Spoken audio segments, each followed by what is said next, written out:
우리가 기억해야 할 또 다른 학도병이 있습니다.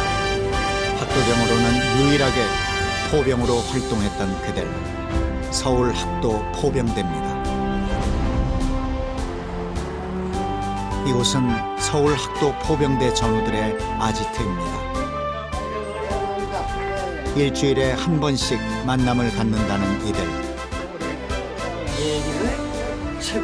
6.25 전쟁 당시 고등학생이었던 이들은 포병 모집에 지원했습니다. 그리고 잊을 수 없는 기억을 공유했죠.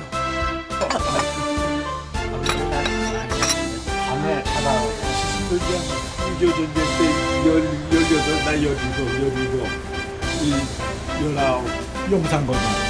난 저 동대문에 있는 저 박치복대는 대강고등. 이 독수사원. 그때 이제 고1, 고2, 고3 그때거든요.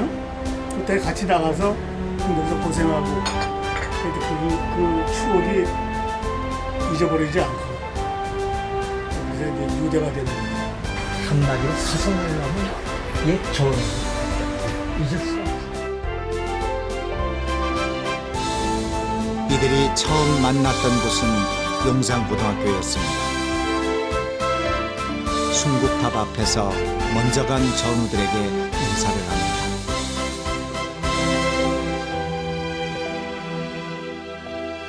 포병될 학도병을 뽑는다는 소식에 학생들이 모여들었던 곳. 당시 면접관의 질문을 잊지 못한다고 합니다. 이제 건강 상태 확인하고 뭐 간단한 사인 코사인 들고 중학교 3학년 영어 중학교 정도 영어 공부하고 그래서 말은 똑똑이고 학교 그래서 비실비실대고 뭐 건강 나쁜 상태나 말하는 대답이 이렇게 정도 불학교 학생들이 여기 꽉 차가지고 그것도 여기 선발될 때 이러면 아주 그냥 좋아했습니다 그때만. 전체 인구의 70%가 문맹자였던 전쟁 당시 호조준을 위한 수학과 용어 습득을 위한 영어는 포병에게 꼭 필요한 능력이었습니다.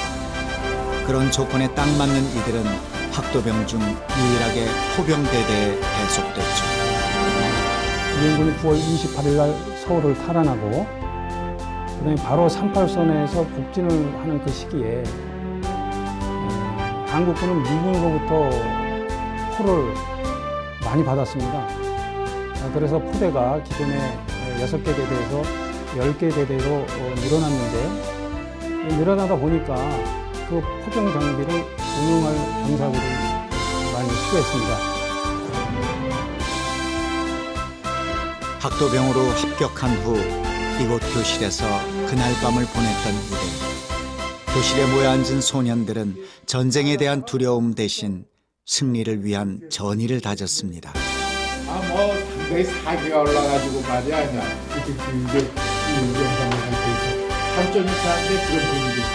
20일 날 면접 보고 출발을 21일 날 했어요. 개성으로 가가지고 개성으로 그냥 그래갖고 그냥 저녁에 들어갔어요.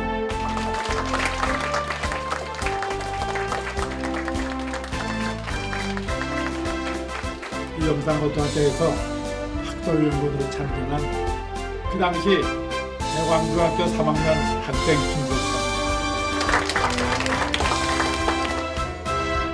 교과서에서 단 몇 줄로만 만났던 학도병들과 마주하는 시간. 그러다 보니 궁금한 점도 많고 듣고 싶은 이야기도 많습니다. 선배님들 나이가 아마 저희랑 비슷했을 것 같은데 무섭지 않으셨나요? 두렵지 않았냐고 물어보는데 두려웠지. 지금 여기 고3이요? 그럼 나는 고1이니까 나보다 선배야 모두를. 그랬어요. 두려웠지. 선배님들이 저희 나라를 이렇게 지켜주신 덕에 저희가 편안하게 공부할 수 있었던 것에 정말 감사하다는 말씀을 드리고 싶습니다. 차렷! 경례! 바로! 일주일 후 서울 학도 포병대 전우들이 아지트가 아닌 곳에서 다시 모였습니다. 다 같이 어디를 가는 걸까요? 그리고 이제 지금도 법이 많이 늘었어요. 옛날에는 이게 세상에 이게 대대밖에 없었는데 지금은 이제 법령도 많아서 일이 연대 수준. 경험이 없다 보면 전쟁 때 우리가 가지고 있던 장비니까 옛날 건 옛날 생각을 좀. 옛 이야기를 한참 나누며 도착한 곳 육군 포병대대입니다. 네, 감독님께서 오늘 충성! 6.25 참전 용사분들께서 저희 대대 방문해 주신 것에 대해서 큰 영광으로 생각하고 있습니다. 후배 장병을 만난 참전 용사들은 포 이야기로 대화를 시작합니다. 천에드는 포대는 하나씩 그래서 100발. 지금 이 시합은 잘안 되고 이 양반도 다안 되겠어. 사슴은 많이 해서 아파가지고 그냥 우리 처음에 고참면서 배웠지만 그 익숙해지니까 자기네들은 옆에 구경하고 우리 보고 사격 팀장은 뛰어가서 제일 빨리 가는 게 컸어요. 이들이 고갑 3번이 이제 장준수고 나머지가 이제 운반들인데 제일 조그마하고 빨랐던 내가 항상 사수를 했다. 사수는 좀 요새- 머리도 좀 좋아돼서 포를 쏘기 위해 장병들이 맡고 있는 각자의 위치, 그 자리자리에 학도병들이 있었습니다. 2017년이니까 몇 년 전이요? 67년 전이지? 그때 깎아머리 학생부부터 싸웠어. 감회가 새롭습니다. 당시 이들에게 따로 훈련은 없었습니다. 포를 쏘는 법은 전투에 나가 틈틈이 배워야 했죠. 따로 훈련할 여력조차 없었던 겁니다. 그만큼 긴박했던 상황. 그렇게 전장을 누볐던 이들의 활약은 대단했습니다.